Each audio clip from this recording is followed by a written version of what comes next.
Hello,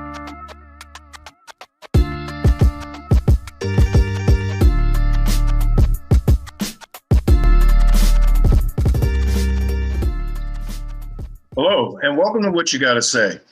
I'm glad that you're with us today because today is the 1-year anniversary of the death of George Floyd.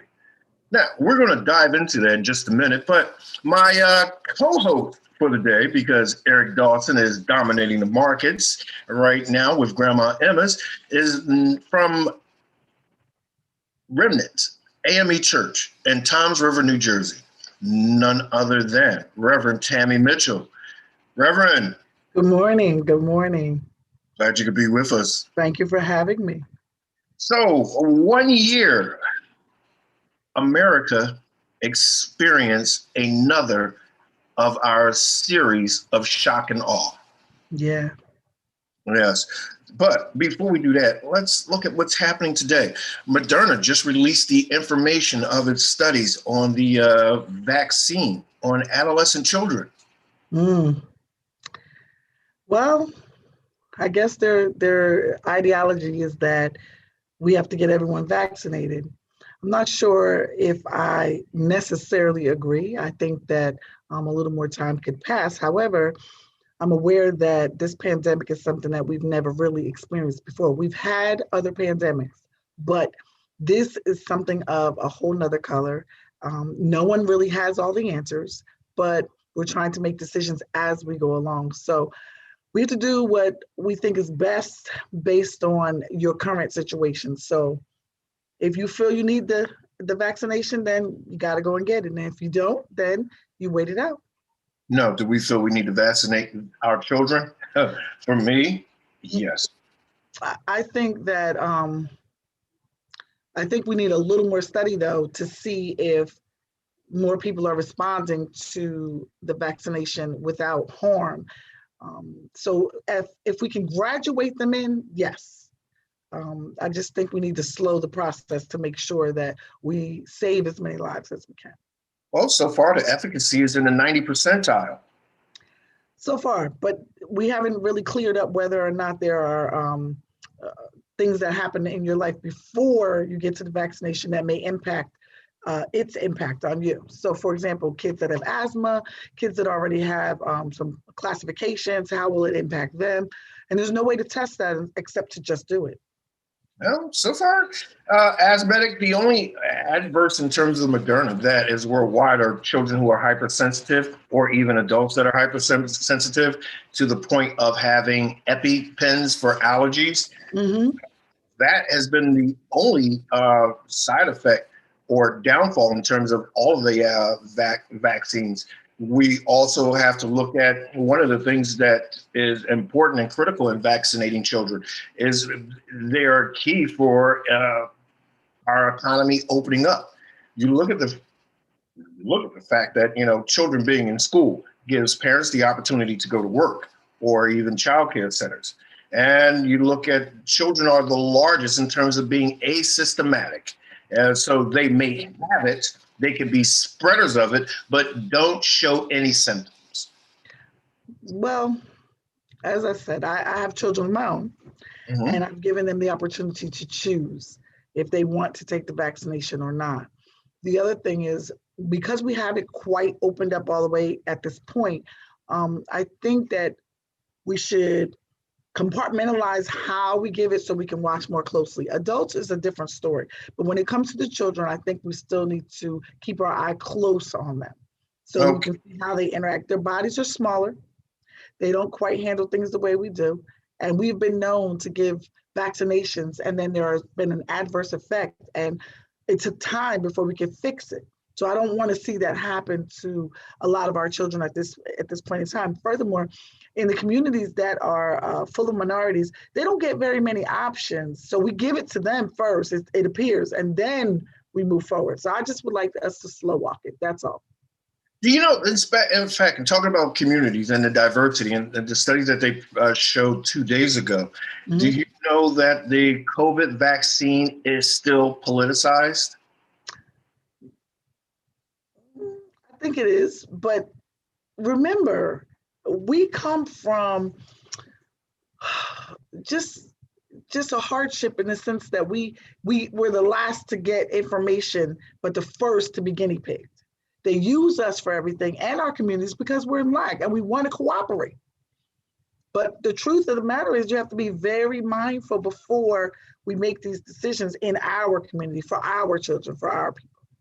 Well, I think we have seemed to have gotten over the guinea pig situation, the sterilization project in the Carolinas, the Tuskegee experiments on syphilis. We have gotten over to the point where the largest spike in people getting vaccines are two. One, educated whites above a bachelor's degree, and two, African Americans. So we're really, really leading that forefront now in terms of it. But you look at educated whites and African Americans, you're looking at a group of people that are predominantly Democrat. See, I don't know if the fallout has hit us yet.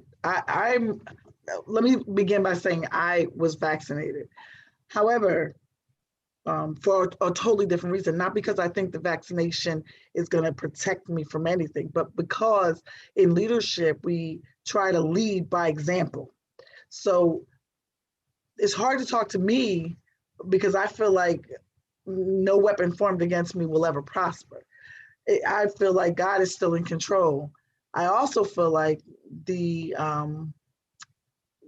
pandemic itself was a part of what we have to go through, a part that's necessary in life. I think you said it earlier that we go through things and those things are used to make us strong, to make us better.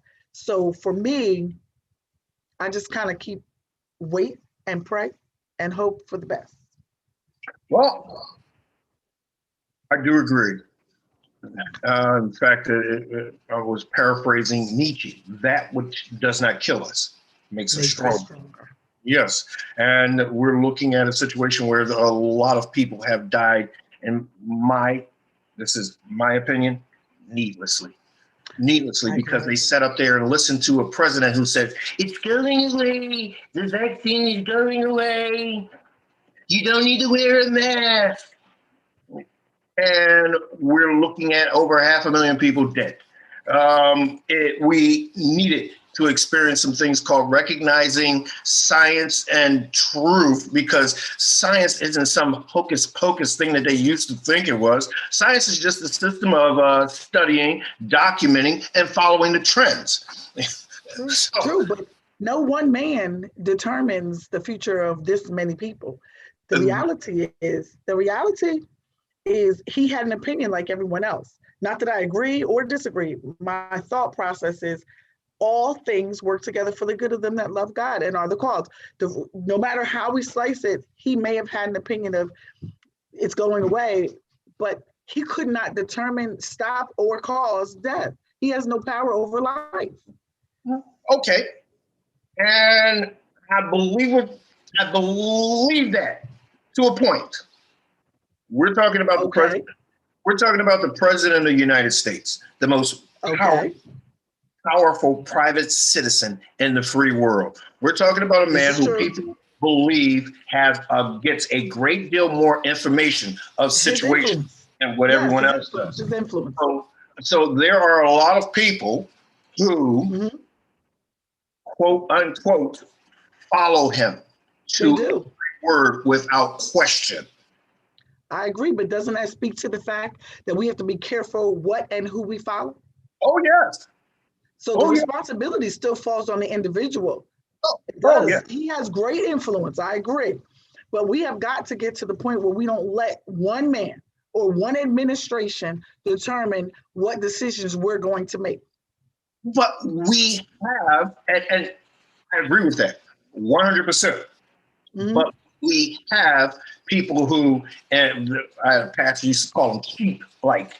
And he said, one of the reasons that pastors always talk about sheep, because you come to realize that some sheep are very stupid. Okay?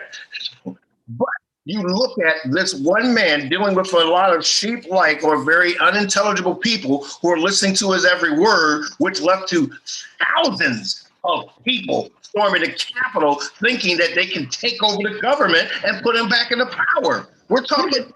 But they wanted to do that all along. See, he didn't do anything but bring out what was already in people's hearts and minds. We've been dormant. This has been dormant for many, many years. If nothing else, we can thank him for the truth. We're glad to see it finally come to fruition so we can deal with it. If we leave it behind quietly and safely packed away, we keep operating as if business as usual every day. But the reality is racism, inequalities, all these things have been lying, they've been creeping around and slowly rising to the top, and then we push it back down again. So we needed some stuff to happen that would really grab our attention. And the truth is, Vince, I really wonder, was that enough? Are we going to do anything different even after all we've seen? Okay. As we say on this show, when nothing changed, nothing changed. So, but let's move on. So now, Texas is about to pass the easiest gun permit in our country. So you can basically there have been reports that some people have even failed the background check and still got a permit to carry a firearm in Texas. Mm. So I guess the thought would be,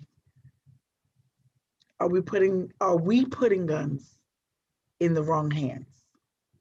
Let me think about that. Yes. Yes. I said yes. We are, but they're failing background checks. That means if some woman, or because I don't want you to think that I'm, misogynistic, some man who has a restraining order against their significant other, then that person wants to exact revenge, and they can just go sign their name, get a gun, and get the ultimate revenge. They could. Oh, wait a minute. And this is in spite of last year. In fact, I think it was 18 months ago, Texas had the Walmart shooting where a guy decided to get a high-power rifle and shoot people of Hispanic nature because he thinks that they don't belong in this country. More rhetoric spread by number 45 or part of the Pope of 45. Well, here it is. We cannot, again, blame this all on one man. He doesn't have that kind of power. The reality is he unleashed something that was already there. We cannot say that just because his influence spoke out, that meant that, okay, you can just do whatever you want to do. The reality is this. People have been wanting to do these things for quite some time. They wanted to shoot. They wanted to, say again? Yes, they have. They wanted. Okay, so now what you're saying is because he was the president, we voted him in. Not all of us, but there were a lot of people that voted him in. Because he didn't get my vote. Listen, I can't rest all of this on his shoulders. I believe people are responsible for the decisions that they make. Republican, Democratic, Independent, whatever you call yourself, you have to be responsible for the decision that you make. Now, as a woman of God, I truly believe that what we plant as a nation, what we've planted, we are beginning to reap. So let's see. What we planted as a nation that we're beginning to reap is the pushback from 44.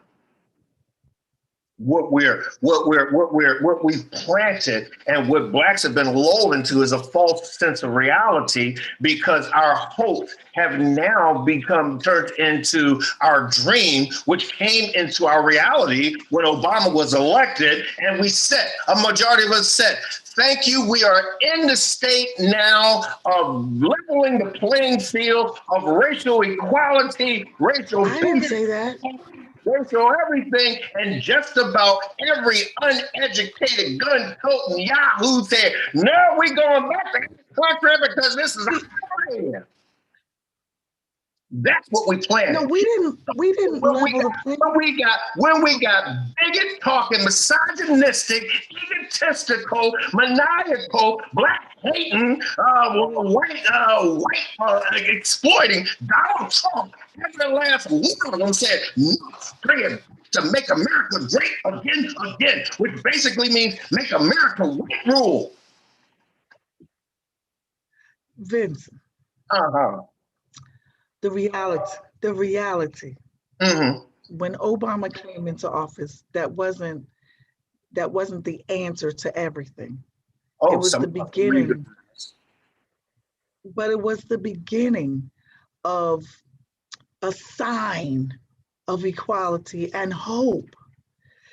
At the end of the day, no matter who's in the office, we need God. That's the only leveling agent. That's the agent that gets in the situation and levels it out so that we can all eat, so that we can all live, so that we can all breathe. I know that we don't always agree politically, but there's one thing that this nation seems to stand on, and that is, in our own individual and collective way, is we trust God. Okay, well, let me ask you this question. What's the question?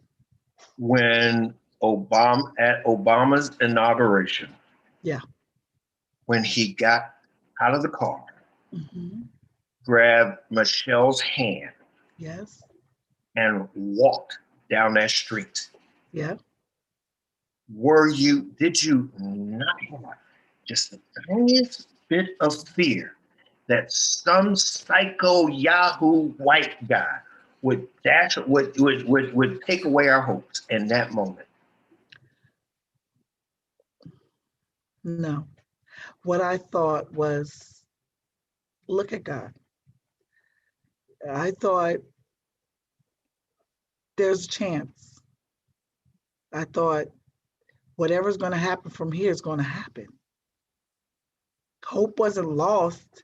And even if, by some stretch of the imagination, someone would have even assassinated them then, it would never have changed the fact that they got to where they were. It would never have changed the fact that it's possible. So hope was understood in that moment. The walk, watching them together, they probably were squeezing each other's hands so tight because they too knew that this was history being made, and they weren't sure how long they'd be able to live. They weren't sure, but they walked into it. And that gave the rest of us a sign showing that no matter what happens, plant good seeds. No one knows the day nor the hour. So what you do right now, today, in this moment, that's important. So how they treat us is not relevant. How we respond is important. And I'm going to respond to that after we take a break. I'm Vincent Squire, and I'm with Reverend Tammy Mitchell. Now, you can, if you're watching this on our live feed on Roku or YouTube, you can put some comments in. In between the breaks, we're going to read those out. Yes. I'm Vincent Squire, and we'll be back after this break in 2 minutes, 2 seconds. To small business. That's a great way to have generational wealth. If you're a minority business, you may be struggling to keep your head above water. Why? In 2019, the Black community spent $1.5 trillion because the Black dollar lifespan, 28 days Asian communities, 19 days Jewish communities, 6 hours a month in the Black communities. Major brands target the Black media, TV, and radio. That's why Blacks are brand shoppers. That's why they get a big slice of that $1 trillion pie. Your business needs exposure. You got quotes from cable networks and local radio. They charge a lot of money for a little exposure. Networking and social media is a full-time job to get part-time money. Let's look at a successful Black business model. Remember Soul Train? It was a new Black TV show that Johnson Cosmetics increased the exposure of Afro Sheen and made billions of dollars for Bobby Johnson. Where are you gonna find a good show for a low price? We have a talk show called What You Got to Say. What You Got to Say is a Black-owned talk show streaming live on YouTube channels, Facebook Live. What You Got to Say has a diverse audience from 18 to 62 years old, and their gross income range from $32,000 to $122,000 a year. That exposure will get you a good slice of the $1.5 trillion. Tell us about your business. Maybe able to get on our Black-owned spotlight. In 4 weeks, your business can go from surviving to thriving. To find out how you can get what's yours, email sales@squiresignage.com. They're waiting to hear what you got to say.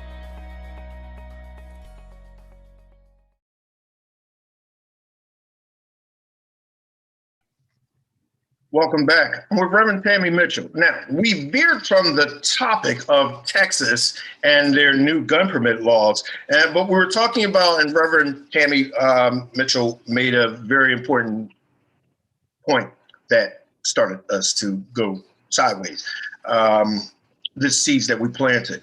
And they talked about the seeds that we're planting today, or what we're experiencing today, was the seeds that were planted when Obama took office.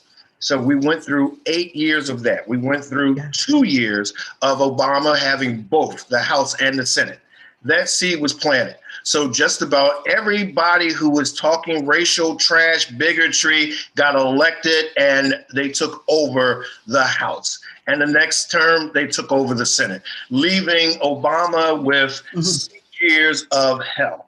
That seed was planted, which led to the cult of 45, better known as I can shoot somebody on 5th Avenue and never get arrested, who therefore believed in his own rhetoric and decided to incite a mob of the insurrection of January the 6th, in which now, because of the cult of 45, and everybody's afraid of the cult of 45, we have senators who fear for their life January 6th now are still afraid of the cult of 45, that the bill to investigate what happens and how we can make sure that it doesn't happen again is almost dead on arrival.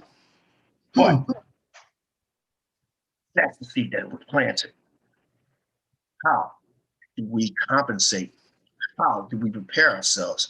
How do we get ready to quash this pushback that we've been experiencing? Well, this is what's been happening. Okay. What's been happening in that pushback of the Code of 45? We saw an increase in violence, racial violence. We saw an increase in violence against Asians, violence against Jews, violence against Hispanics, and a majority of the culprits or the aggressors in this violent act were white people. We also saw mass shootings, and the worst thing that we now saw the Black man become an endangered species. They were actually, in my opinion, hunted by police. We saw the uprise in Black Lives Matter and people pushing back from their pushing back and protesting, and even in that, we saw how Blacks were treated.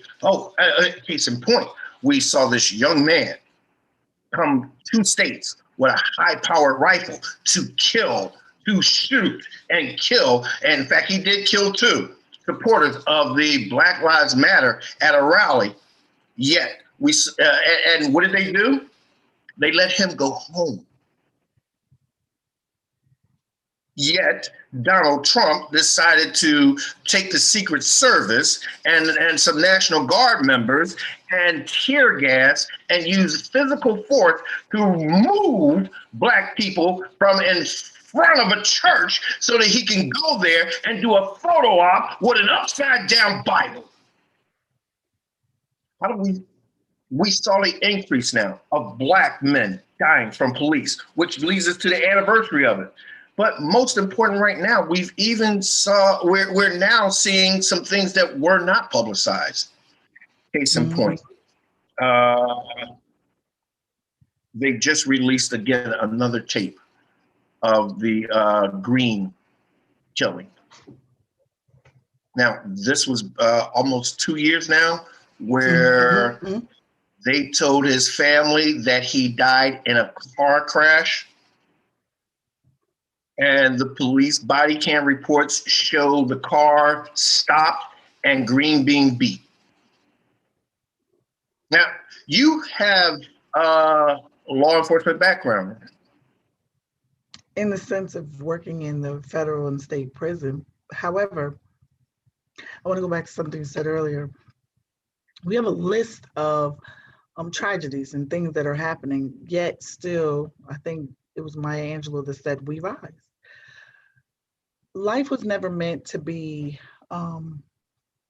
perfect or easy. I think what we keep doing is getting distracted by why we're here and what we're here for. All of these things, these mishaps, these misunderstandings, these tribulations that are happening are to throw us into a frenzy or to create chaos and make us forget that when God is not in a situation, nothing gets done. The reality is, no matter what people we're referring to, we're all God's people. So I get it on both sides where we say Black Lives Matter. Every life matters. All of them do. Now, but how can we say all lives matter when Black lives don't? We have to first agree that God is the creator of everything. If we can agree on that, then we come to the understanding that all lives matter because he made all of us. Okay, I agree on that. Our understanding and the way we handle ourselves is our choice. The one thing God gave us was free will. We have a will to do what we would like to do. So we are influenced by what is happening around us, by the way we were reared, by the things that were put inside of us, by the Facebook, by the TV, by all the rhetoric that we hear. The responsibility of that falls on the parents, falls on the family structure. And if you look at what we're going through, the whole structure is being destroyed, because we can really get into the baseline of how things are changing. It's no longer male, female. There's no longer, we have people choosing now what they want. And when people start to decide what they think is best, when people start to say, our minute minds understand how to make things work, we're in trouble. Well, we have people now, because now we're into this meism and demigodical lifestyle, that we have people now who decide that they know better than God. That's the problem. When God removes... Me, I was born this, but they say, oh, no. See, somewhere along the line, that was a mistake. That's not what God made me to be. But here's the deal. Yeah. The Prince of the Air and the Prince of Peace are not the same. So the Prince of the Air is that spirit that makes you think that it is all about you, that you are most important. It makes you forget that we were put here to be on one accord. So we're so divided and in discourse that it's ridiculous. But that means that whatever the purpose is that God has, his plan doesn't come to fruition. So in the meantime, we destroy one another. It's almost like reliving the Tower of Babel in the Bible, where it talks about they were building, they were working together, and that was what was happening with us. And then all of a sudden, my doctorate thesis is based upon this subject. Okay, and then all of a sudden, we can't understand each other anymore. We don't understand each other's language. We don't understand each other's work ethic. We don't understand anything. So what happens is we begin to fight against one another. There's no cohesiveness. That means that none of us are really representing who God is. So it goes back to the two principles that we speak of in the New Testament, which is love God with all your heart, mind, and soul, and then love your neighbor as yourself. We can't do that We're distracted. We're busy. So if I could quote Nas, mm-hmm. You fear what you don't understand. You hate what you can't conquer. That's true, but here's the reality. When will we get back to our basic roots? That it's not about Black, it's not about white, it's not about Hispanic, it's not about Asian, it's not about any particular people. All of us are a compound of who God is. He loves all of us the same. We're all different for a different reason. But if we could somehow understand that getting to God, getting to him is all that we were here to do. He wanted us to choose to serve him no matter what was going on, so that he could come here and make this earth part of the kingdom to come. We're working tirelessly as believers to show love as our high school, to just love in spite of. We can argue that all these things that are happening are horrible, horrific, and we deserve revenge, but we don't. We really don't. I don't suffer by myself. He said, yea, though I walk through the valley of the shadow of death, I will fear no evil. So I'm not in fear. If it's time for me to go, I go. That's it. But I got to have something strong to hold on to, something that doesn't change, that doesn't move. And regardless if we have 45, 44, 46, 49, God still remains the same. Yes. There's a big difference between God's perfect will and God's permissive will. You're absolutely right.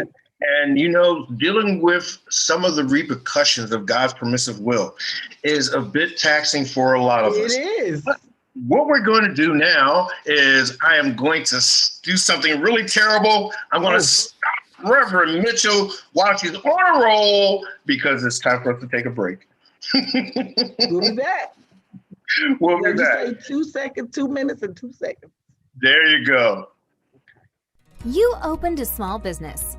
That's a great way to have generational wealth. If you're a minority business, you may be struggling to keep your head above water. Why? In 2019, the Black community spent $1.5 trillion because the Black dollar lifespan, 28 days Asian communities, 19 days Jewish communities, 6 hours a month in the Black communities. Major brands target the Black media, TV, and radio. That's why Blacks are brand shoppers. That's why they get a big slice of that $1 trillion pie. Your business needs exposure. You got quotes from cable networks and local radio. They charge a lot of money for a little exposure. Networking and social media is a full-time job to get part-time money. Let's look at a successful Black business model. Remember Soul Train? It was a new Black TV show that Johnson Cosmetics increased the exposure of Afro Sheen and made billions of dollars for Bobby Johnson. Where are you going to find a good show for a low price? We have a talk show called What You Got to Say. What You Got to Say is a Black-owned talk show streaming live on YouTube channels, Facebook Live. What You Got to Say has a diverse audience from 18 to 62 years old, and their gross income range from $32,000 to $122,000 a year. That exposure will get you a good slice of the $1.5 trillion. Tell us about your business. May be able to get on our Black-owned spotlight. In 4 weeks, your business can go from surviving to thriving. To find out how you can get what's yours, email sales@squiresignage.com. They're waiting to hear what you got to say.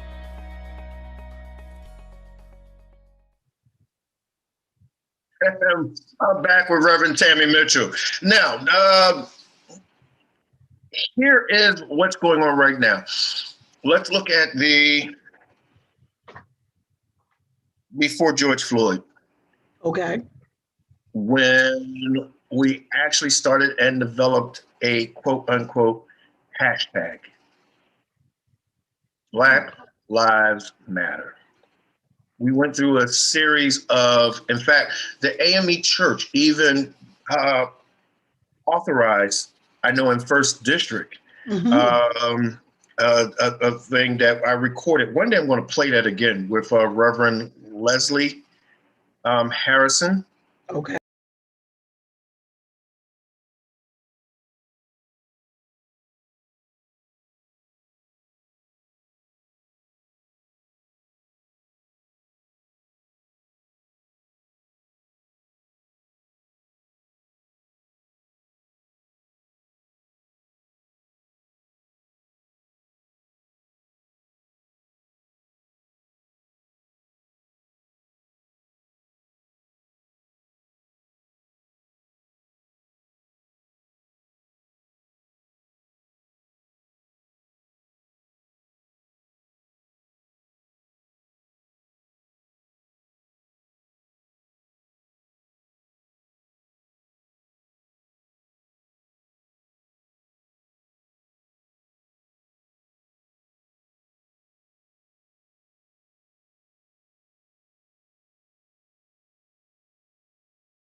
To small business.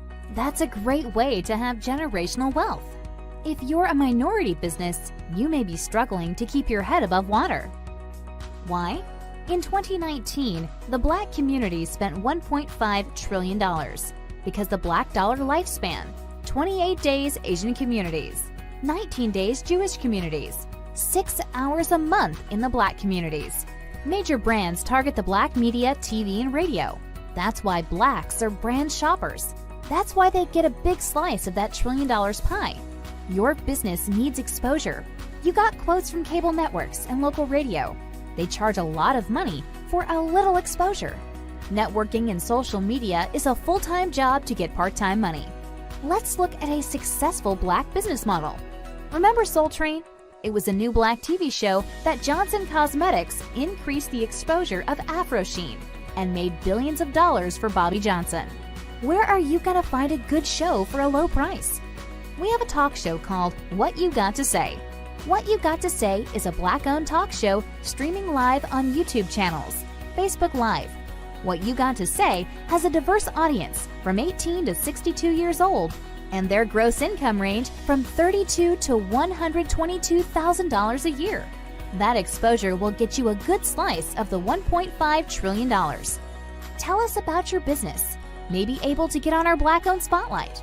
In 4 weeks, your business can go from surviving to thriving. To find out how you can get what's yours, email sales@squiresignage.com. They're waiting to hear what you got to say.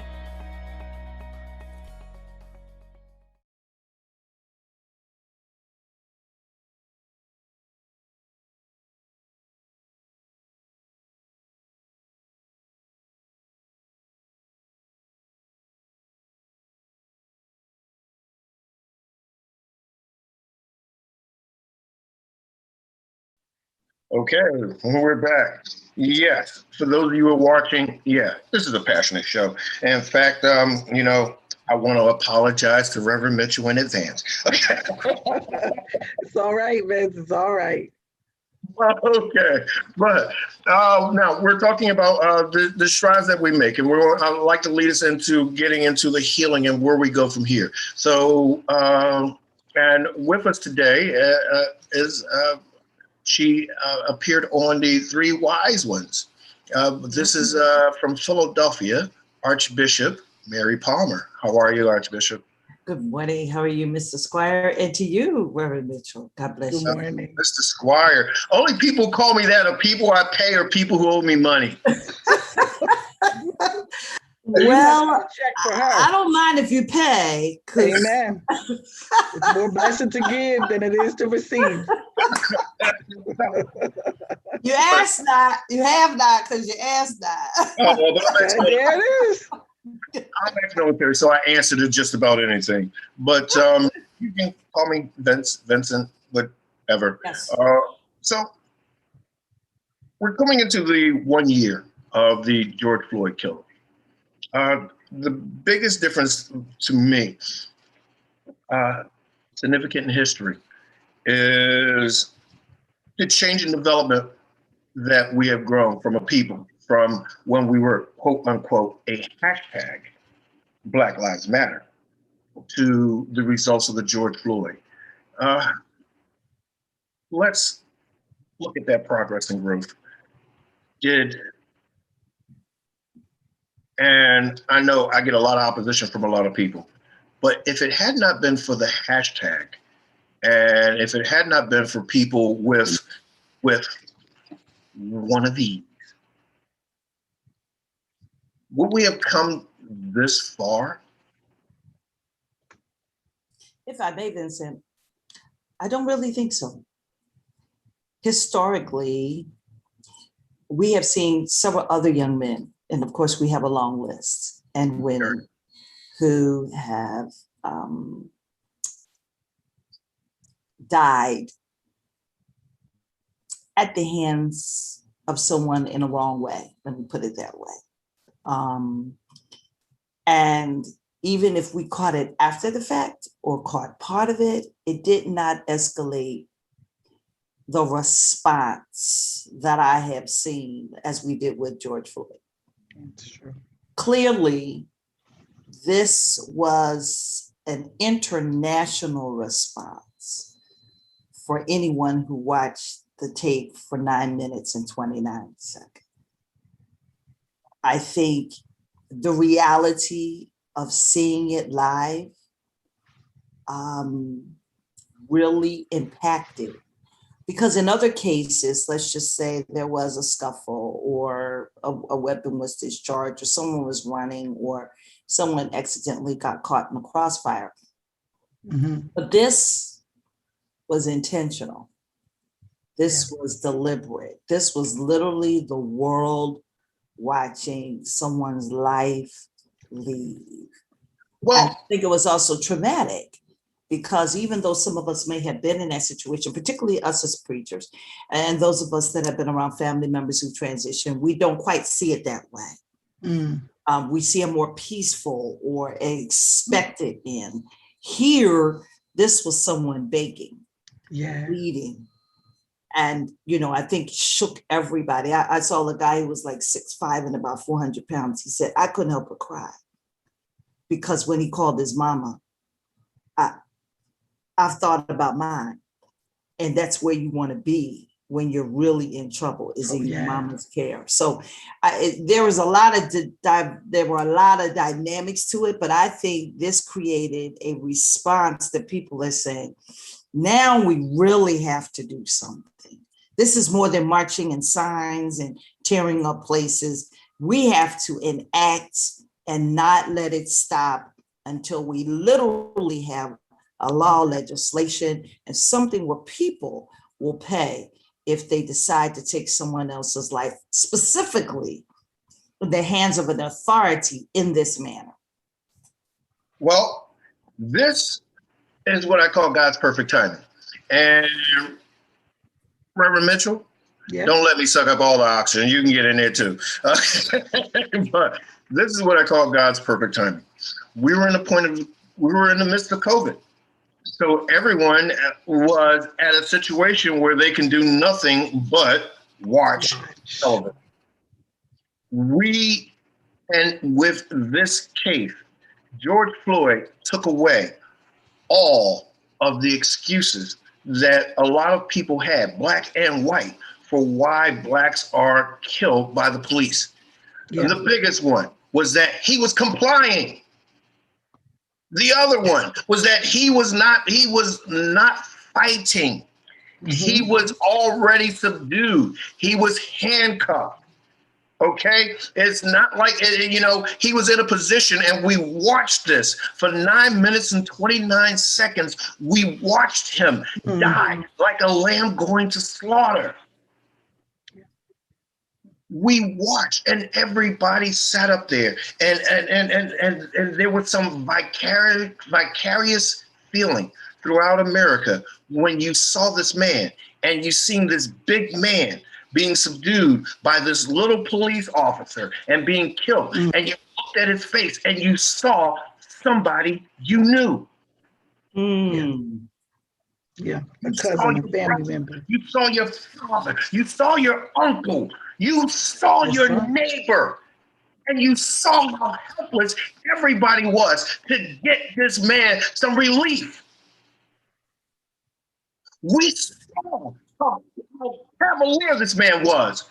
Like one of those old films where these big game hunters have killed a lion or a rhino and they just got their knee on them like a trophy. We saw that. Absolutely. And I think even because I watched the hearings, I think the young man who first called the police said something very profound in his testimony.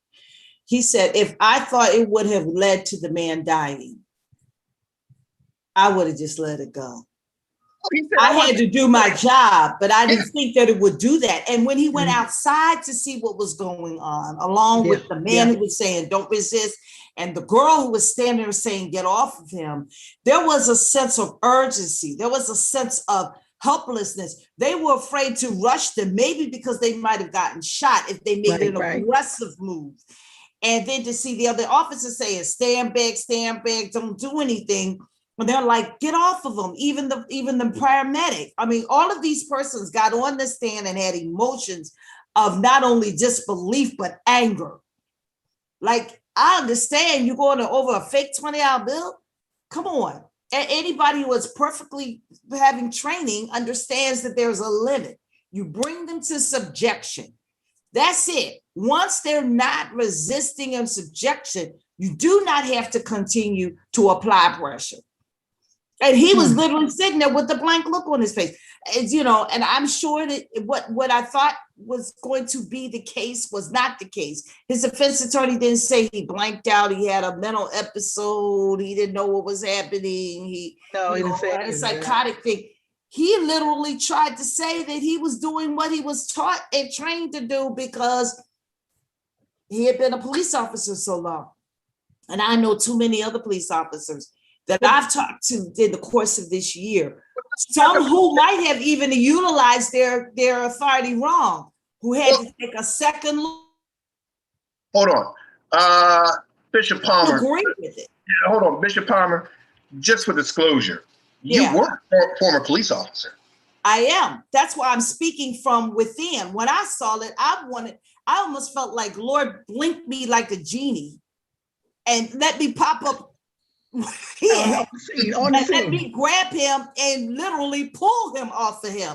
And another police officer can do that. Now, a civilian can't, because that's considered a threat. But another police officer can say, come on, man, get up off of him. Come on. And even if they get into a tussle, you can help to dispel what is going on. Because now those other three have to deal with conspiracy and other related charges because they couldn't do nothing. And I'm sure that their trial is going to be very interesting next month. When they come before it, when they hear what they're saying, and their mindsets are going to be included. But just having been in that, you have to be able to stand up for yourself. Is it popular? No. And here in Philadelphia, I've been around some situations where I was like, you're not doing it. But whoa. You mean you broke the blue wall? I'm sorry, Reverend Mitchell, go ahead. Their name ain't on my check, dude. But let me be clear. Their name ain't on my check. First of all, I have to answer to God. Second of all, I have to answer to myself. Third of all, I have to answer to my children and my family. Fourth of all, I got to answer to my church and ministries. And by the time I get down to number 5, when I get to a lawyer, I'm already said I'm not doing that because I have to live with the choices and the decisions that I made. Police officer or not, all of us do. But particularly when people already have an affinity, a fear, a mistrust of police officers because we still call 911. We still pick up the phone and call 911.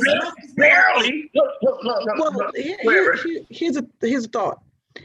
In the midst of all of this, did we ever stop to think that perhaps God was using this moment to get our attention? Well, it definitely worked. Well, somebody had to be used. Now, we can argue that in this season, I wouldn't have wanted it to be me or not my son or not my husband or not my nephew. But the reality is, if we could speak, I believe that if we could speak to George, I think his value or his life means so much now. And I think that in spite of the fact that he had to go young and that this is over, he was used by God in a moment that transcended time. Our nation, internationally, you said, we're beginning to take a closer look at something that we would never have looked at before. Now, I get that his daughter and his daughter's mother and family members grieve him, but we would have grieved him. We could have grieved him a different way at a different time. No one would have seen this. No one would have heard this. There would have been no response. But instead, his life is plastered everywhere. And now we all remember him as the man that that catapulted us into a movement that would bring us back to who God is. It brings us back to saying, stop thinking that you're of this world. We're in it, but we're not of it. We got to the point where we experienced a lot of tragedy. We seen them take lives. We've seen a lot of things happen, but nobody was standing up. We tried, but nobody really pushed it. We pushed the envelope, but it didn't go anywhere. This was the needle on the haystack. This was what brought us to, all right, we have to do something and we have to do it now. Now right, because we had Breonna Taylor, right after that we had Dante Wright, we had others, but this particular case, and I heard it beautifully and I synonymously said, there has to always be a sacrifice. Yeah, that's where I was going. In order for there to be a result. Martin Luther King knew on the day before he died. Yes. And he gave his speech. I seen the mountain. He knew that it was going to come, but that propelled the civil rights activists. Malcolm X said, look, y'all, I already got the death threat. He said it to his wife the night before. I don't know how long I have, but I know that what I'm standing for is going to make a movement. Even Jesus Christ had to die so we could come back to eternal life. So in this case, certainly I'm not equating George Floyd to him. Just understand me, before all my preachers say, she put him up there. It's just an analogy. I'm making the parenthetic relational to say that there had to be a sacrifice. We literally saw it. We heard about it after the fact. We saw the clips after the fact. Absolutely. We heard testimony after the fact. But this was something that was caught live in living color. I will never forget that I was watching TV when Channel 6 News came on and said, this is happening now. They literally broke in because somebody sent it up CNN. Everybody in the world suddenly was in Minneapolis watching this guy scream for the last 2 to 3 minutes of his life. And when you're seeing a live execution, Jesus, that's going to hit across gender, across race, across creed, across economic status, across anything, because for me it was, there go Abba by the grace of God. So if he could do it to a black man, can he do it to a Chinese man? Can he do it to a Hispanic? Can he do it to a woman? Can he do it to a child? Are we grieving the same level of violence that is happening? Not the same way. George Floyd became more than a movement. He became more than Black Lives Matter. He became more than let's protest and tear up the stores and steal stuff. He became more than, hey, let's just get ready for the march. Let's come on out to the funeral. Let's scream and cry.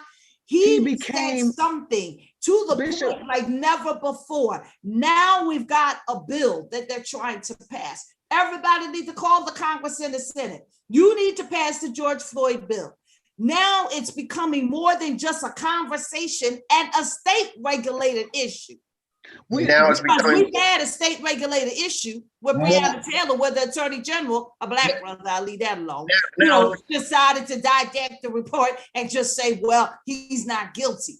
But even in all of this, the biggest piece that we have to keep our eyes focused on is that God is still God. And in this moment, he is calling us back because there is nothing that we can do in and of ourselves.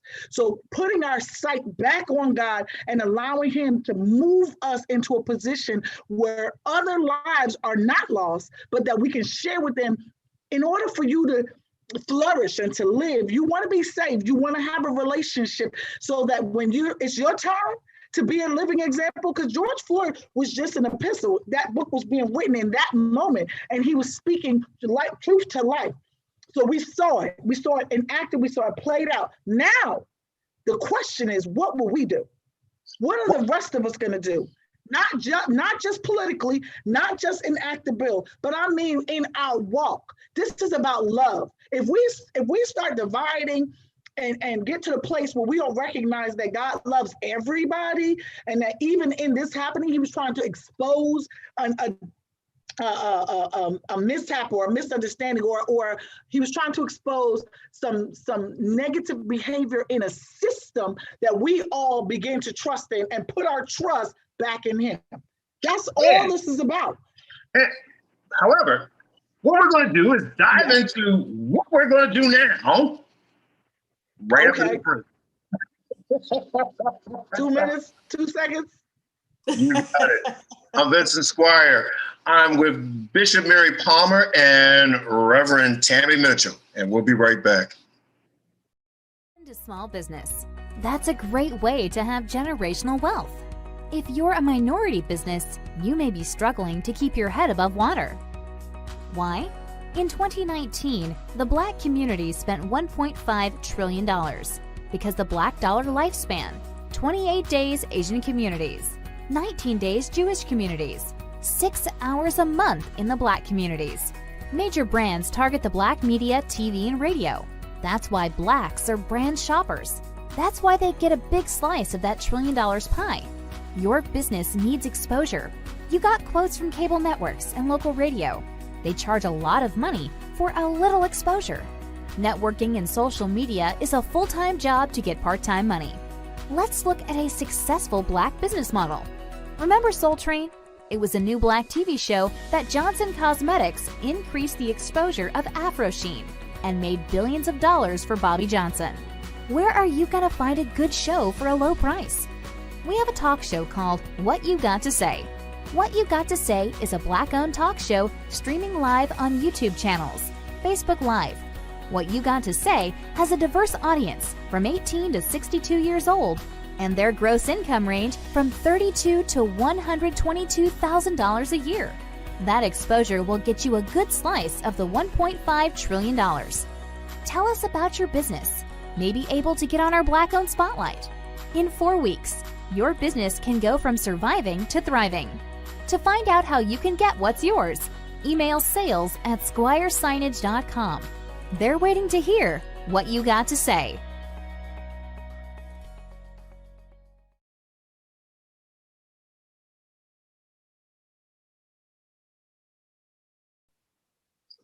Welcome back. I'm with Reverend Tammy Mitchell and the Archbishop herself, Mary Palmer.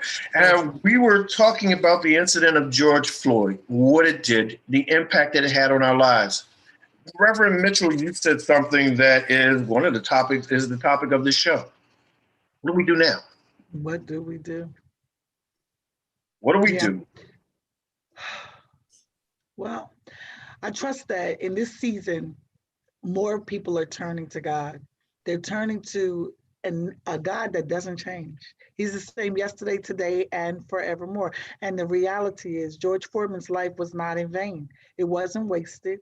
He opened our eyes. He shed a light on a system that is corrupt, a system that needs change, a system that needs God. So now we have to just figure out how we're going to move forward, how we're going to parenthetically shift what's going on in our nation in love. Well, I'm glad you said that because, you know, I was going to have you finish this quote for me of the scripture. Faith without works is what? Dead. Mm-hmm. So all of y'all sitting up there talking about, yeah, I've got faith in God, but you're not doing anything. Yeah. Well, I'm gonna be bold enough to say that always historically, and if you look through the Bible, prophets were the ones who opened up their mouths in spite of. You know, you could have gotten killed when you were a prophet of old. That's when right. Nathan went to David and said, "You got sin in your house." When Hannah had the prophet Samuel, and he was one of the great prophets. So when you're dealing with it, and we are the voice, the representation of a God who is one of judgment, but one of mercy. Yes. We as leaders, and you know, okay, the politicians can do what they do, the community actors can do what they do, the police, the fire, and everybody else. But I'm talking about specifically the house of God. We have to stop worrying about whether or not we're going to get funding, whether or not we're going to be liked, whether or not we're going to be invited to the political event, whether or not we're going to be given the prayer at this or that, whether or not we're a pal of this one or that one, when there is wrong. The Bible has told us that the truth shall make us free.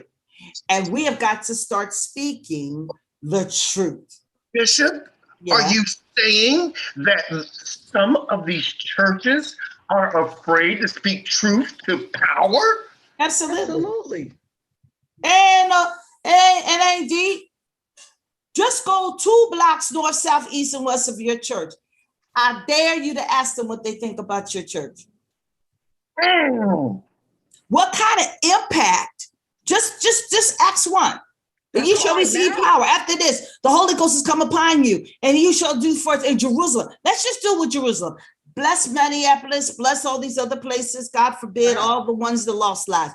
But let's just talk about how many killings in and around your neighborhood. How many times did you show up for a vigil? How many times did you come and offer the family some consolating word? How many times did you follow through a process? How many times did you stand up? How many times have you talked to the neighbors 2 blocks from your church? North, east, south, east, and west. In Philadelphia, around my church, 2 blocks north, east, and what they know about my church. Not just for us giving out food, not just for us giving out things, not just for, but that we take a stand. A shooting happens and I hear about it. I show up, I knock on the door. Now they could be Muslim, Hindu, or Fufu, but at least say, hey, I heard about your loss. Is there anything you need? No, I don't need nothing. Okay, he Muslim. We're going to bury him in 3 days. God bless you. Send a card. Just doing something just that small to let them know. And here's the crazy part. All of them know about our God. That's true. True. Listen, they call on him. I ain't never heard nobody say over a dead body, oh, Allah, oh, Buddha, oh, Confucius. It's, oh, God, no, not my bad. Oh, God. They know about it. They haven't seen evidence of him. And we are not representing as we should. Okay, now somebody's going to tell me, listen, you know, I get along with my neighbors. But here's ministry. Lord, help me to be a blessing to the neighborhood. You know somebody dies in the neighborhood. You heard, because everybody tells you, Miss Poo-Poo died. Well, they ain't a member of my church. Where their legacy come from? Who gonna pay the janitor? Who gonna pay for the lights, the gas, and the insurance? But do you know that if you open up the doors and give that funeral and say, listen, I'm willing to host the funeral for an hour at your own cost. Now here you are investing in yourself to give out. You don't know who's sitting in that audience that will say, wow, they're not as bad as I thought. Well, when the last time we were here was when grandma died and nobody talked to us, and that was 15 years ago. Well, Bishop, let me ask you this question. Sure. If you are in a church where all of these social issues are going on, yet your pastor, because church now has changed since COVID. Church now is no longer person to person, yet we're reaching more people through social media or streaming, and church now has a stronger message. Yet in this church, if your pastor is afraid, if your leader is afraid to speak truth, to preach truth, then what does that do for the congregation? Well, I'll tell you what, this pandemic has certainly made it clear that nobody is an exception. That's right. Let's start with that. COVID is no respect of person, just like the bullet don't got nobody's name on it. Okay. So now we have to say, I'm a pastor and I was waiting on my stimulus check. Well, okay, I was laid off from my job, or I had COVID, and now I can't get up and tell the people that if it wasn't for the grace of God, when they told me I wasn't going to make it, and I was on that ventilator doomed to die, and God saw fit to bring me off of it, and I might have to go through dialysis and some PT, but I know about a healing God. Now we have to be more relevant to those who we take care of. It's fine for us to sit up here and talk about the mercy of God and the grace of God and this. But if you're not relevant to the people you're speaking to, if you're not transparent enough to say, listen, I was working for a job, and I know a pastor who said this, I was working for a job, they laid me off, and then the company folded. I had to fight and wait for 6 months to get my unemployment. For the first time, I had to stand in the food line. Now I know what it's like when other people from my church don't have $2 to put in the plate, and they had to go to a food line. It humbled him. His whole message has changed because he's experienced and is relevant to the same folk that are in there. And what I said to him is, I said, you'd be surprised that you may not get it all in the offering, but the blessings that you have and the ones that are going to come is when you are able. Jesus went everywhere telling everybody. He didn't care if they liked it or not. He just did it. And the ones that were around him got blessed. Open up, I dare you. You get nothing with this. Nothing goes in, but certainly nothing comes out. So go out in this season. Well, I don't know. We got to worry about this. Ain't nobody paid for no Pico, no water, no mortgage, no rent because of COVID. So when you're trying to tell me I got to worry about bills, what bills? Everybody was on a moratorium nationally. And here's a time for you to give. Well, but Bishop, I agree. I just want the church to understand God, he set it up so that they'll be looking at us. And while they're looking at us, we have to be very mindful that even in our personal struggle, even in our go through, that we have to show them Christ, just see Jesus. So even in our going to the food pantry ourselves, even in our, I need to wait for my unemployment check, we still have to emulate Christ no matter what. There's a time and a place for, the complaints, but the reality is when you're in leadership, when you're going through, they're looking at you. They're looking at, if you say God is the head of your life, if you say, I love God and you should love God too, I need to see something. I need to see something in your life that's going to make me want this Jesus you have. If we're both going through a struggle, a trial, or tribulation, what makes you think I want to have your God if you looking like me? If you look just like me, you better listen. If you're a leader, you got to put on the big boots. Let's just say that. That's right. Put on the big panties. That's right. Yes, you can have a moment. That's right. God knows how to talk to you. That's but I right. know my father doing good. But get up. And I, and that was my heart. But I knew where he was going. And everybody's expecting me, I don't know, to go into some hermit thing. You can't do this. You can't. I said, I'm in church on Sunday. Okay, he died on Tuesday. I was in Bible study on Wednesday. He in glory. He running around the throne. He caught up with my mama and his people in them. I'm sitting down here going to cancel Bible study because I'm grieving over him. He's physically gone. I'm going to cry on many a day. And today is going to be one. But after that, I got to show them that greater is he that is in me, than he that is in the world. And I am overcoming the world, even in the middle of my trial. Even if I want to cry, I got this thing going on, honey. But let me tell you something. I got to get up and I got to keep on going because it's not just about me. And people that's are what we looking at have me to like, do. I had 5 other people in my church who had that. They couldn't go to church. They couldn't blow their mind. They couldn't answer the phone. They were distraught. And then when mine came, well, what make you different than me, Bishop? Because I believe in a God. That's right. That can make me do what I know I could not do in my own. Well, if I can. Yeah, oh, I'm sorry. Did we overtalk you? No. Because, see, one of the things that I have is the mute button. That's right, you the controller. I'm using it. You can talk to my producers. Okay. but no, enjoying it. But what I'd like to actually get to or say is this. Not only does our pastor have to have the courage to speak truth to power and not worry about the fallout and not worry about being invited to this prayer breakfast or not being invited to the group of pastors who got the Bentleys and the BMWs and the Mercedes, but worry about the big things that is effective when a pastor speaks truth to power is that his flock are empowered. Amen. Absolutely. And that's one of the big things that we need.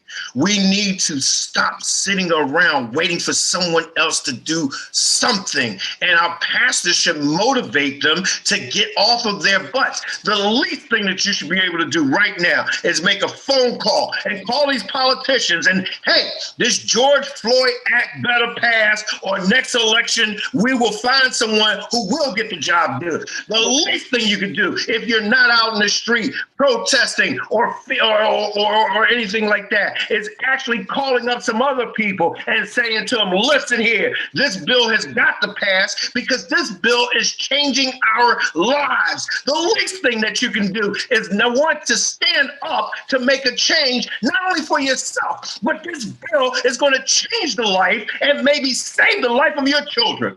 The least thing that pastor should do is have enough courage to save his flock and save their children. And in addition, the least thing we could do is pray. Well, we've got to that part. Now we've prayed and we've cried and we've had faith. Now what I'm saying now is get off your butts. All right.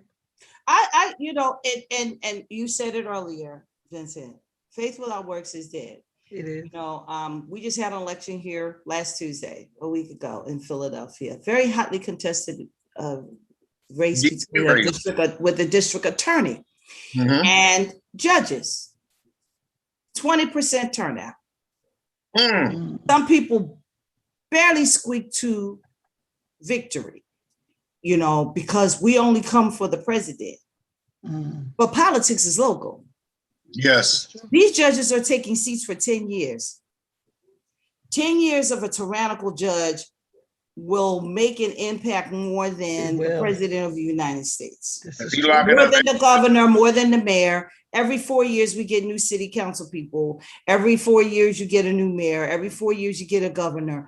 This is a term limit that's doing it. And what upset me is I'm calling people, I'm calling preachers. I'm like, I know we ain't open yet, but are you taking some people to the polls? Me personally, I got up, I went in and I voted, and I took about 10 people. The seniors that I knew couldn't get there. I said, hey, mother, I'm coming by to pick up you and Miss So-and-so. Took them to the poll, let them go vote, took them back, got them a little something to drink, and went and did that most of the day. Was that a lot? I have a church bus, but I did my part. Because my seniors were concerned about going out. They didn't get their paper ballot. They were nervous about being around crowds because they're immunocompressed. So I provided a safety haven, put them in my car, drove them over there, let them get out, took them in. They went in their little booth and voted and walked back out with them. That wasn't a lot. It was just time. And what we are losing is what we do with our time. Amen. You don't have to have, like one pastor said to me, I want to have a food ministry. I said, okay, I want to have a clothing ministry. Start with what you got in your closet that you haven't worn in a while, that still don't fit because you got pandemic weight. Now, let's be honest. Yeah. You're not going to go back.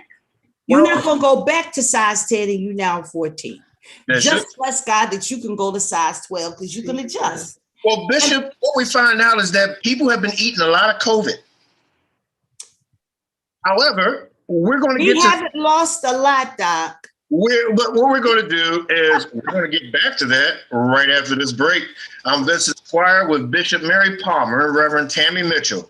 And yes, people, in case you haven't realized it, this is the least I've ever said on any of my shows. Into small business.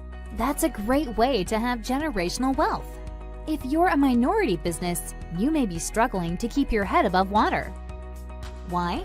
In 2019, the Black community spent $1.5 trillion because the Black dollar lifespan, 28 days Asian communities, 19 days Jewish communities, 6 hours a month in the Black communities. Major brands target the Black media, TV, and radio. That's why Blacks are brand shoppers. That's why they get a big slice of that $1 trillion pie. Your business needs exposure. You got quotes from cable networks and local radio. They charge a lot of money for a little exposure. Networking and social media is a full-time job to get part-time money. Let's look at a successful Black business model. Remember Soul Train? It was a new Black TV show that Johnson Cosmetics increased the exposure of Afro Sheen and made billions of dollars for Bobby Johnson. Where are you gonna find a good show for a low price? We have a talk show called What You Got to Say. What You Got to Say is a Black-owned talk show streaming live on YouTube channels, Facebook Live.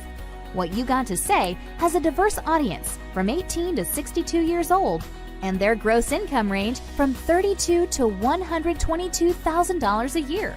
That exposure will get you a good slice of the $1.5 trillion. Tell us about your business. Maybe able to get on our Black-owned spotlight. In 4 weeks, your business can go from surviving to thriving. To find out how you can get what's yours, email sales@squiresignage.com. They're waiting to hear what you got to say.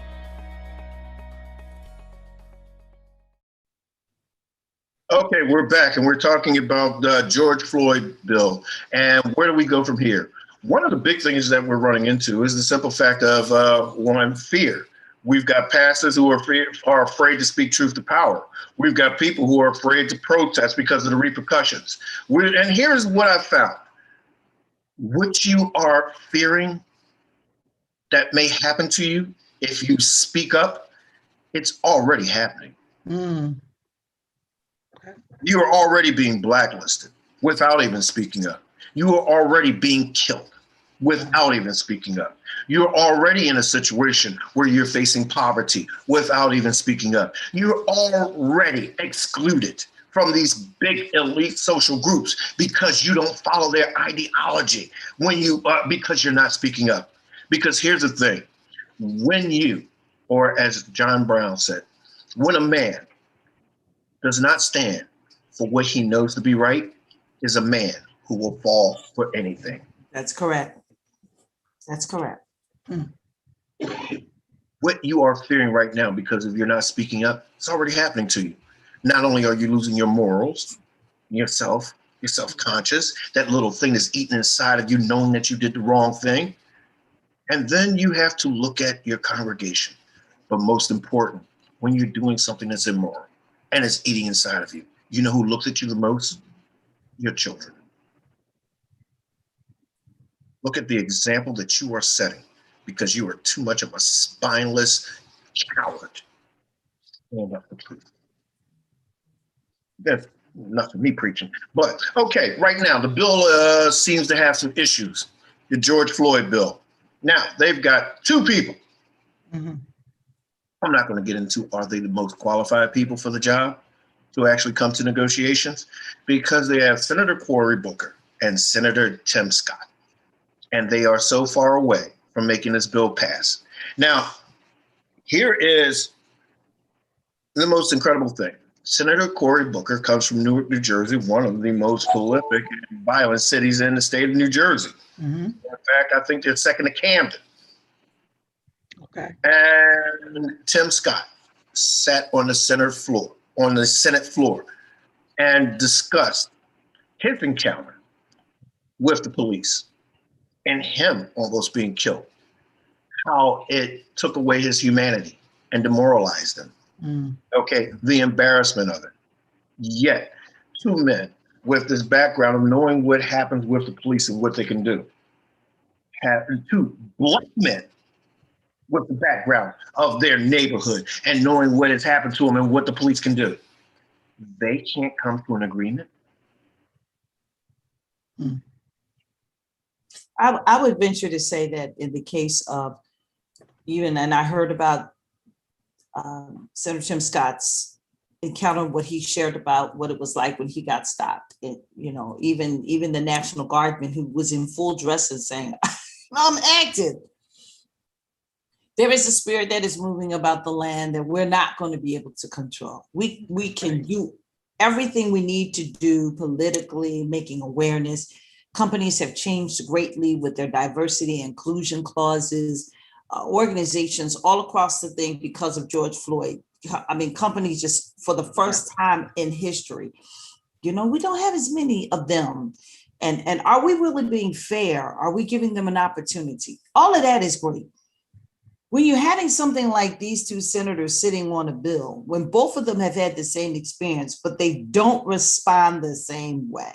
Why are they not responding the same way? I would say with Senator Scott, it's a political thing. It's his party.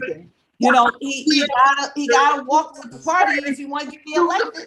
Exactly.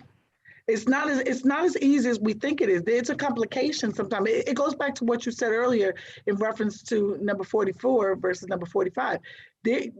Sometimes their hands are tied, and we see it as something as easy as making a decision, and there's more to it in the backdrop. So we have to be patient. This is where praying for them, holding them up, and trying to do what we're doing now, send a message, letting them know that, we need you to move on this. That those things help, but that pressure in that position is difficult, and none of us are sitting there. None of us are there. It's the same thing. Go ahead, Vince. Oh no, I was going to say that. Listen, that's why Miss Cheney did not care. Thank you. She stood up and said, "This is right. This is wrong. And if I lose my seat, and if I'm not a leader, you can't kick me out of my district. I've been elected by the people. But understand that there's a consequence that's going to come down on the Republican Party because of some of the actions that have been taken." Right. I mean, let's just understand who her daddy is. Right. We're sure that. That consequence is called midterm election. And here's the thing that really burns my bacon. A woman has more intestinal fortitude to speak to. First of all, weren't we the first one? Weren't we the first ones that Come on, go ahead, girl. Take it. Weren't we the first ones? Didn't we go tell them what God already told them? We had to go home and wake the Negroes up and say, "Listen, before you get your breakfast, I already been at the grave." Amen. And y'all need to get it together because he said, "Meet him." Oh, Lord. And stop being and they went back home and got back in bed and waiting for the bacon and the eggs. Come on now. Come on here. She was the one that carried the gospel. So it ain't surprising to me that it would be a white Republican. It's okay. It's okay. It's okay. But black girl magic works too, honey. Lord. Hey, listen, first of all, for those people who are making comments, please say something more than amen. The second thing, for those men who are watching, I want to personally apologize for getting these two women started. Come on now. Come on now. We on the same page. It ain't shocking. Whether she white or anything else, she spoke up.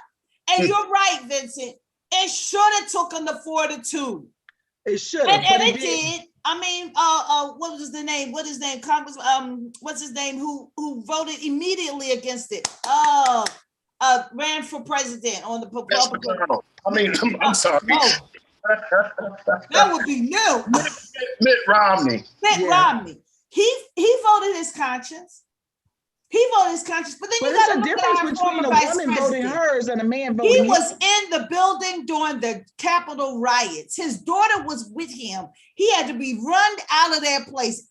Everybody knew that after they hung a noose up in front of the Capitol Hill, and the president told him to storm it, that he would at least say, "You know what? I have a different view."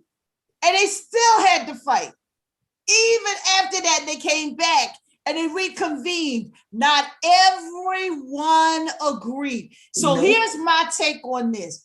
Even when Jesus rose Lazarus from the dead, and they was all at the cemetery, there was still some that didn't believe. You always going to have that faction of fools. You just got run out of the Capitol with fools who put their feet up on your desk, was trying to kill you, hang you, loose you, and you come back, you do your job, but then you stand up and say, "I want to thank the president for the opportunity to serve." You can't, it ain't going to hurt you. At this point, you need to speak your mind. But I'm coming to find out that people are more fearful, as you said, the fear. They are more fearful of man, what they think, how they feel, but Bishop, and what it takes for fortitude. But sometimes speaking your mind is not what we need. The truth is what we need. And being emotional, responding to an incident that occurs, you need time to really process so that you don't speak from trauma. We don't realize that, especially what happened in Washington, that was a traumatic situation. And they needed time to process what had happened so they could respond. They were still in the space of, this is what I set out to do, so I'm going to do what I set out to do. But once you kind of take it in and realize he was there, he had his daughter with him, and you realize you get a picture and you go back and you look at the camera and you see what was happening, crawling up the walls and all this behavior that was out of control, animalistic, then your mindset changes. Then you realize, wait a minute, I can't live with this. But they kept them. They kept them secluded and then brought them back to make a decision in the moment. And if you really go back and study the mindset, they did it on purpose because they wanted the fear to set in. They wanted them to be afraid. They wanted them to respond and say, you know what? We better not make no quick, sudden moves, because if I do, it might impact my family. We spoke earlier about martyrs. There are none. Folk don't want to give up nothing. People are not understanding that it's bigger than you. It's bigger than who you are. It's bigger than what you think you're here to do. Find your purpose, walk in that, and move on. George Floyd was a wonderful example of how your life can mean something. No, I don't wish that he was murdered. I don't wish that they did what they did, but it was necessary for the season that we're in. So yes, I pray for his family. I pray for the people that loved him and his friends, but his life means something now. And it is blessing all of us more than we'll ever know.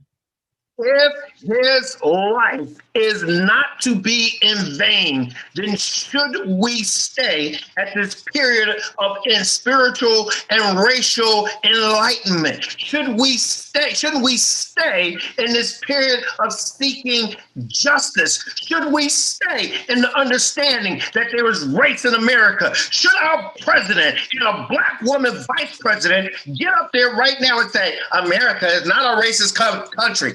Oh, crap. It doesn't matter what they say. It doesn't matter what they say, Vincent. That doesn't matter. What matters is what we do now. What matters is how we. What do we do What matters is that we're not moved by what we see, but that we stay. What we do now, Reverend, because we still are experiencing people being killed by the police. How long will it continue to go? How long will Martin asked the same question.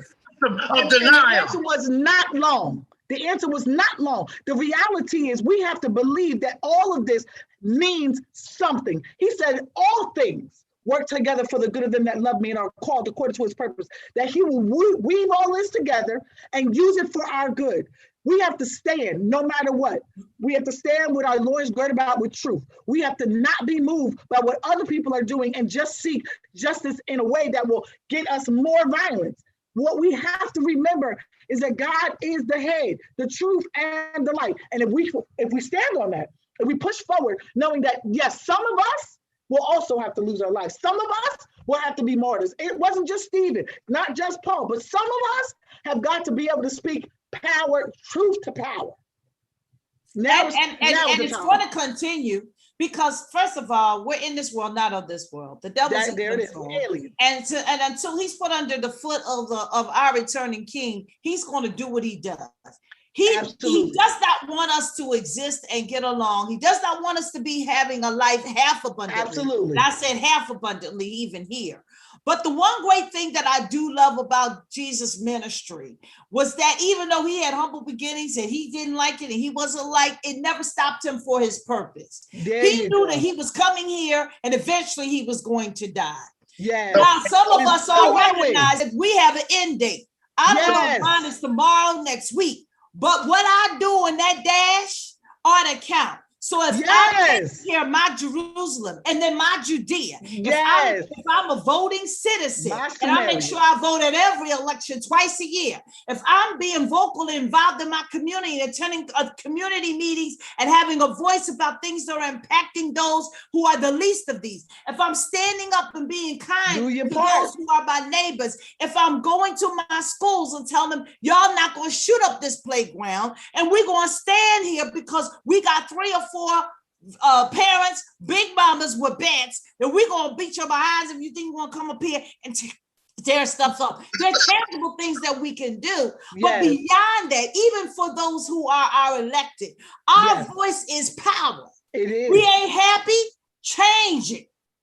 And everybody now knows, okay, if you don't keep the people happy, You can get gotta voted go. out. Well, don't just threaten it. Like my mother said, I only talk once and I keep all my promises. Okay, you my city council representative, and you passed this bill. You gotta and it's go. going to raise my taxes, and I am called you. I ain't testified at hearings, and you ain't listening. Well, come primary in 2022, I'm going for another candidate.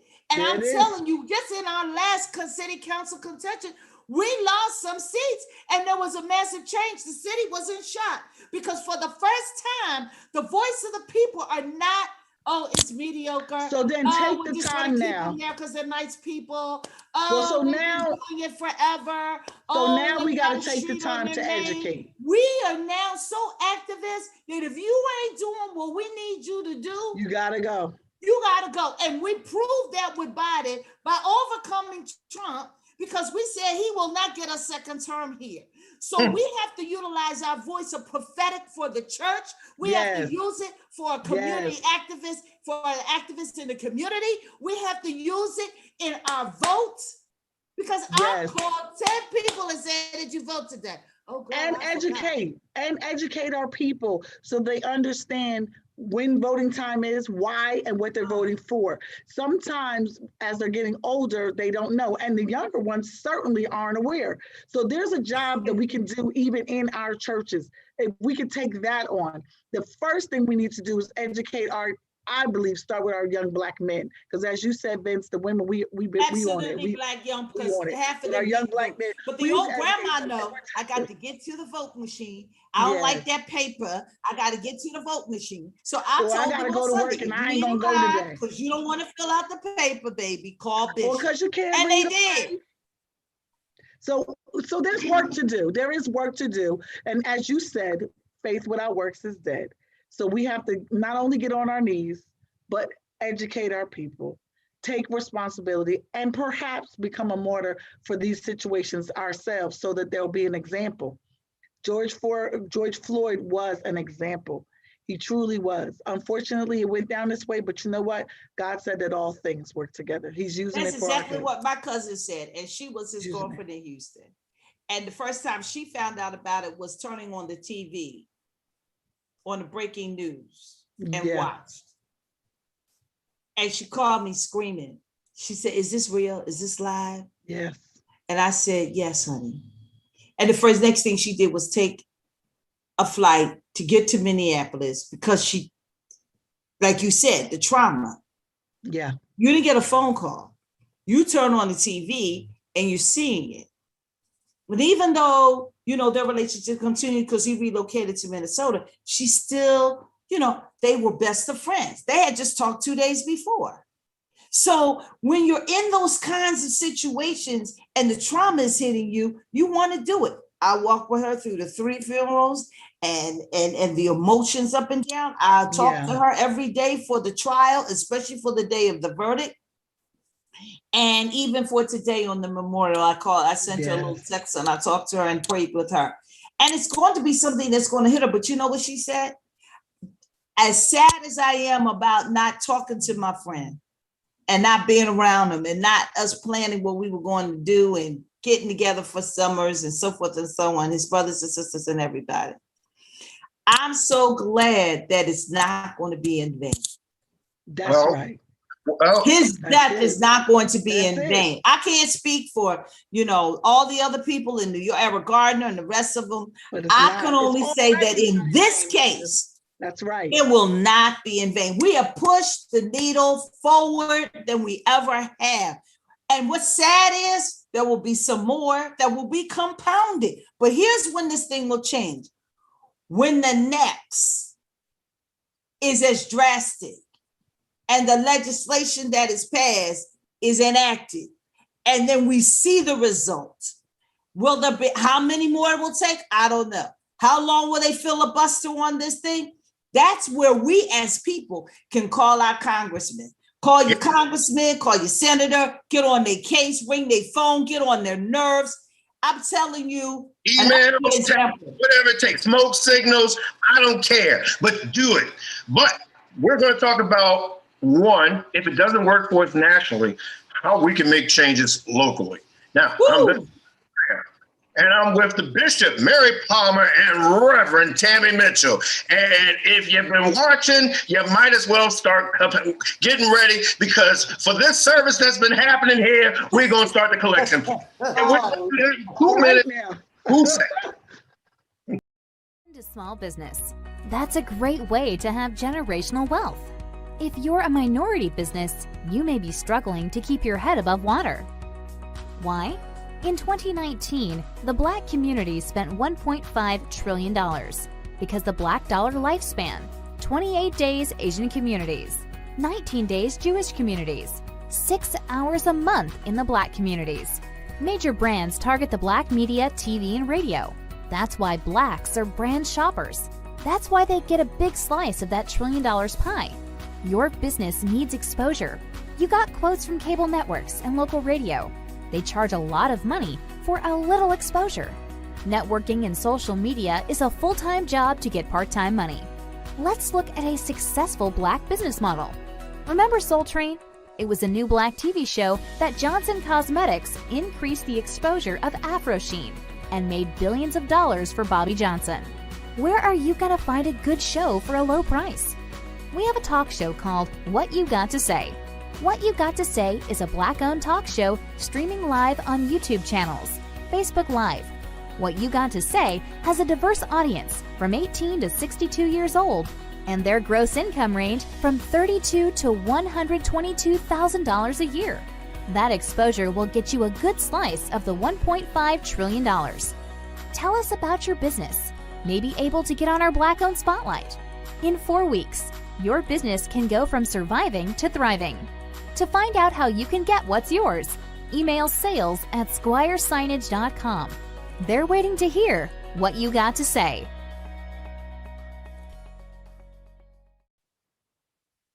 Welcome back. Welcome back. I'm Vincent Squire, and I have my co-hosts, 2 of them, Reverend Tammy Mitchell, hailing from River, New Jersey, and hailing from Philadelphia, Bishop Mary Floyd Palmer. First and foremost, now we talked about what's happening nationally. If this doesn't happen to go our way, the biggest influence that we have is our local politics. Just about in the 50 states, in every county, in every town, in every city, the policing and the understanding of policing is still the same. It's a group of majority white men who basically have a theory or prejudice, meaning preconceived notions about people of color. Mm-hmm. And we also have to deal with teaching them critical race theory, or CRT. Critical race theory is the actual understanding and belief of race becoming an integral part of our laws, our social handling, and economic statuses dealing with people of color. Critical race theory is the actual notion of acknowledgement that people of color have been systematically or in the system has been in place to keep them oppressed. And part of their condition has to deal with over 400 years of this system. Teaching them and teaching police to understand that critical race theory gives them some more information of the humanity of the Black man, and not the myth that he is a savage, drug-using, baby mama having no responsibility person that they believe us to be. So if we can't get it done nationally, we can now start making phone calls locally. Our politicians, our legislation, our county people, our assemblymen, and our district state senators to change critical race theory and understanding that. And in changing the critical race theory, what else can we change with the police department? Well, let's look at one Let's look at one. Forget the sensitivity training, because you know what that does? They get 2 days off with pay because they don't pay attention to it. The second thing that we should actually do is, instead of giving them sensitivity training, what we should do is give them some real training that they can understand, called removing qualified immunity, which basically means when you do a senseless act and you act above and beyond your badge, and then you try to justify it with lies, you have the possibility of losing everything. Ladies, what do you think? I would agree with you. And I think the George Floyd trial showed it. Never before in the history that I have known, where you had the supervisors, the chief of police, and fellow officers testify against other cops. Mm-hmm. Maybe closed door in some courtroom somewhere. But this was televised for the world to see. Yeah. You know, we're used to an immediate firing in some cases, or you're suspended with pay, time off, on administrative leave. So you literally go home, collect a paycheck, and you don't have to really answer anything. It's a 2-week vacation. Well, listen, you know, the unions are very, very strong, extremely strong. I know this in Philadelphia. Our union, we will have officers that have been doing some things that are 30 days pending termination, and the union gets them their job back. And it's based on a state law that through the bargaining unit, they get it back. Now they may have to wait a year, but they're going to get all that back plus all of their time and benefits. And they're just taking a year off without pay to work another job to come right back to where they were. So now Is it right? No, we have to change the law. We have to change the law. Pardon? Yes. We have to change the law. So we have to really go through Act 121. We have to get legislators who are bold enough to want to change it. Because as long as that is there, no matter who gets fired, the bargaining unit ends up winning and they come back. And I'm not talking about what I think it happens time after time. They're off the street for a year and a half. But when they finally go to their hearing and they go and they vehemently win, the law from the state gives them back their access plus benefits. So locally, as you said, we have to talk to our state senators, our state representatives. We also have to make sure that any reforms are coming through. We have a voice. And who, Reverend Mitchell? We want to transform the relationships that we had. We want to make new relationships so that they can understand who we are and how we respond to these kind of situations. So this is really a transformational thing. We have to understand one another, and in doing so, it'll shape how we go forward. So part of, you said, what do we do at a local level? On the local level, we start to open up the dialogue between law enforcement and the clergy and the people in the community. We start to put on Front Street some of the smaller situations and dialogue them and take them apart. So we can talk about what we thought. What were we thinking in that moment? Why did we respond that way? So that they can tell us what they were thinking. And they could share with us how they're trained. Well, we're trained to do this because you did that. Sometimes the small transformation brings about a big impact. So if we start locally and start to share and talk about where we are, because their argument is that they're always defending themselves or always reacting to what they were taught. Well, we're for their lives, and this was my training. That's what they always say. But that's totally different in terms of critical race theory. You look at the police officers, and I've seen a whole lot of these films. When police officers are approaching a white person, they are calm and cool. But when they approach a black person, they're grabbing their gun. But lack of understanding. That's why the transformation of the relationship is important. You cannot have a relationship unless you get understanding. Even the Bible says, and all you're getting, get understanding. So now's the time for us to, go ahead. Now's the time for us to sit down and have a better conversation, because now we have something to look at. So we can unpack what we've been seeing. We're seeing the videos. We're having a dialogue with our children, our grandchildren, our school-age children, showing, listen, keep your hands at 10 and 9. Put on the recorder, do this, don't make any sudden moves. We're beginning to have that dialogue with our children. Now we have to have that transformational dialogue with our community leaders, the police in charge, the chief in the town that you live in. Because overall, when we get a better understanding of each other, then we can start to transform the system.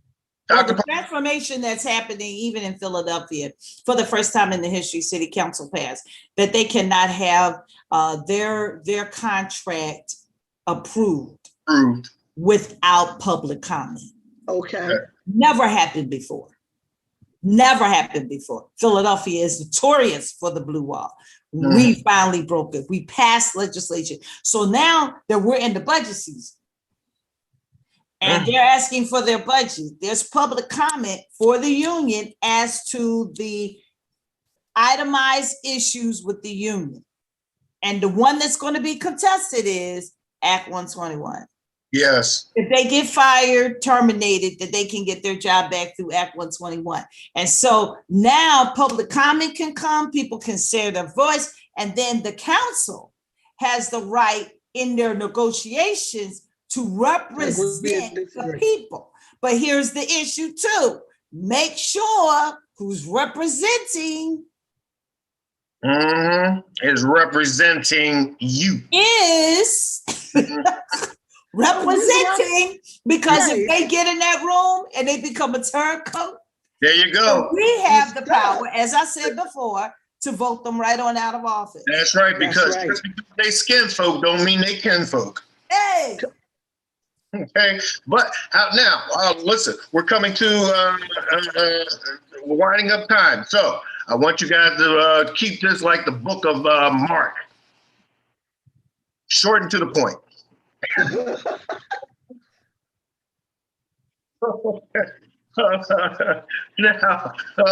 Now, let me start with you, Reverend Mitchell. Real quick, 2 minutes or less, tell me about your congregation. Remnant AME Church. Our motto is where love is our highest goal. It's a wonderful congregation where we're beginning to start the transformation on the inside first, so that we can take it outside, not just outside of us, but outside of the church, into the community. We're teaching young adults. We have that age group that seems to be lost. We have them. So we're trying to help them live love. That's the most important thing that we're sharing now, living love, not just talk about it, not just define it, but live love. And that would exemplify who Christ is in our life. And through love, we can impact the world. Is that short enough for you? All right, amen. And Archbishop, your congregation, the impact? I am the overseer of Heavenly Hall Church in West Philadelphia, which was founded 39 years ago by Bishop and Mother Dr. Bertha Stafford. They carried it, and I have them kind of semi-retired. I joined with them in October 2019 and am moving quickly in transformation, rebuilding the community as well as the congregation.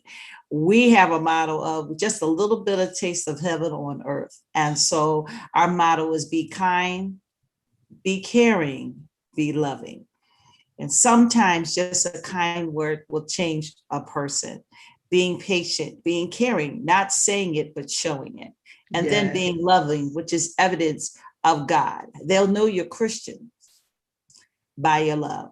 We actively have outreach all through the pandemic, and will continue to do so and making an impact in the community. And our motto is not membership, it's relationship. All right. So I don't need 100 people. I'm not knocking those that want to have 2,000, 3,000, 500, whatever. It's relationship, because relationship will bring the membership. Okay. So the Bishop Mary Show.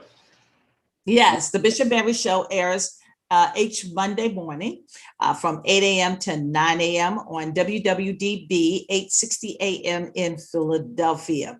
And if you want to catch my podcast from past shows, you can certainly go to my website, www.bishopmary, that's easy, bishopmary.com. I post all of my podcasts. Or if you happen to check out the radio station for opportunities or your own show as well, you can go to www.dbam.com. Just yesterday, I spoke with astronaut Victor Glover, who just returned from being in outer space for 167 days, and the first African-American astronaut to do so. So God had favor for me to interview him, as we also celebrated Asian Pacific Islander Month, Heritage Month, because of stopping Asian hate. So just God opens up windows. I love the interview. I've interviewed Sylvester Beeman, who's the president's friend. I've interviewed quite a few well-known folks as well as not as known, but I highlight each week music from Philly, because, you know, Philly is the second Motown. Yes. Yeah. We get it in. Reverend Tammy. Yes. How can people find your church through social media? They can go on Facebook, Remnant Church, or they can, we have YouTube, Truth Talk with Tammy. They can find us there. Or they can simply come and visit us at 26 Center Street in South Toms River, New Jersey, where love is, our high school. All right.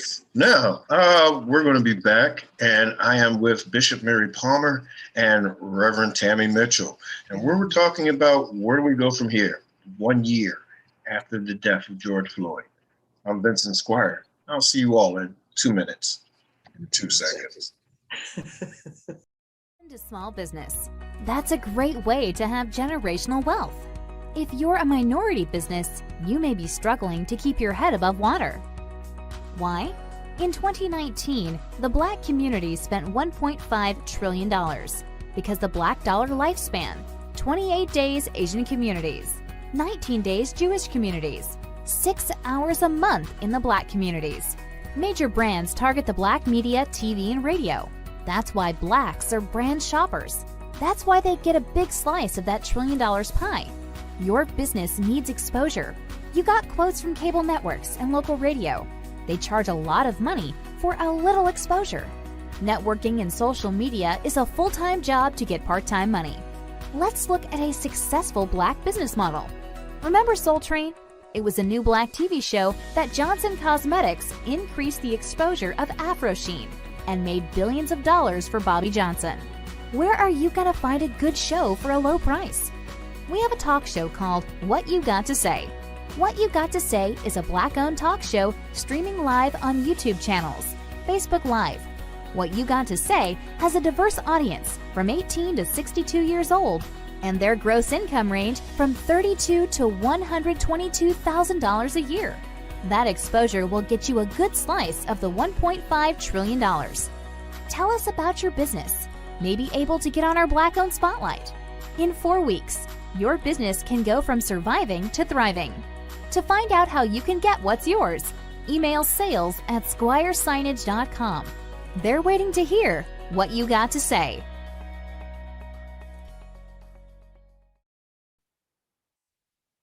Okay, well, for me, this has been a lot of firsts in talking. First time that I've had 2 women pastors who dominated my entire show. This was also a first time where I was probably the most silent person on the show. But this is the first time where I have truly gotten an opportunity to enjoy it. I want to thank you, Bishop Palmer and Reverend Mitchell, for your participation. I'm praying that your ministries continue to grow as you continue to do good work in the kingdom. There were a lot of things said about today's show that I will always take with me.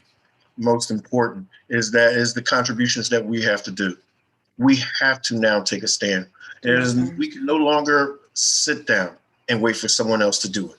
That's right. Even to the point of our sacrifice. That's because right. what we're sacrificing and what we're trying to do by not sacrifice is save our lives. But yet, and not the sacrifice that we do, we now put the lives of our children and our children's children to deal with the same thing that we have.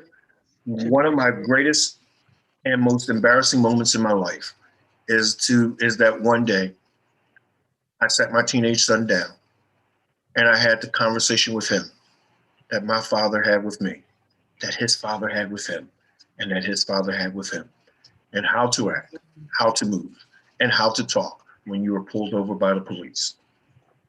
Wow. And today, more and more is more prevalent that our young Black men, even our older Black men, are being subjected to being victims of the people who have sworn to protect us. I pray that, this conversation and this show gives a great deal of insight to a lot of people to know that we have to stop that. We have to stop taking it as race as usual, but yet challenging it. Not challenging it being confrontational in a disrespectful way, but being in confrontational in a way that brings understanding and healing to those who don't know your plight. We have to start challenging this in terms of our politicians who are doing the same thing. The reason people do what they do to you is because you let them.